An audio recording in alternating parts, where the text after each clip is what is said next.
Oh, here's one little follow up on the GameStop stuff. GameStop saga. Okay. Can we actually see a stock price? Like, what is even? Is it still a thing? Is there still a GameStop thing? Oh, there is. They're doing pretty good. There's still a GameStop thing.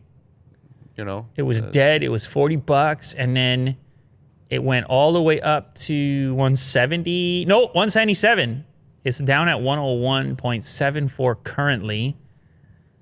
Anyway, apparently, there's been an analysis on a variety of social media platforms to figure out if bots played a role in the amplification of the GameStop story.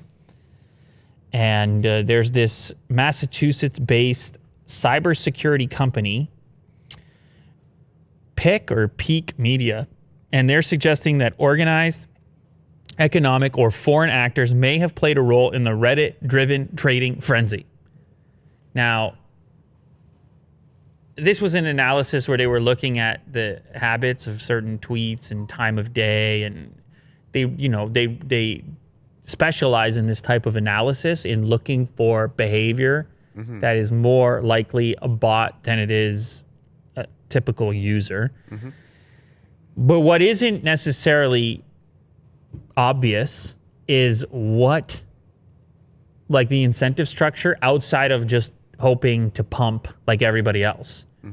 So if you yourself or your group decided to get into the frenzy, then you could just escalate things with the bot network. Every single hashtag is going to elevate in the trending space of these social media, or elevate on Reddit or whatever else you're up to, potentially bringing more people in to further pump the thing, though you already have your out planned.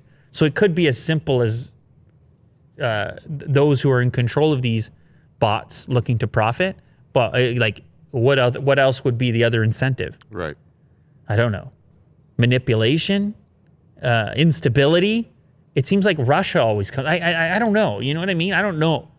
But for me, it seems here that there is some significant incentive and a motive to just partake and participate and then accelerate your potential for earnings. But the company said it identified similar daily start and stop patterns in the GameStop-related post, with activity starting at the beginning of the trading day and then a huge spike at the end of the trading day. Such patterns are apparently indicative of bots. I don't know. Humans may have done the same thing, but I mean, it sounds like this group knows what they're talking about. We saw clear patterns of artificial behavior across the other 4 social media platforms. When you think of organic content, it's variable in the day, variable day to day. It doesn't have the exact same pattern every day for a month. So it sounds like those bots might have been at work, and it sounded like somebody probably made a couple dollars, $5, $6.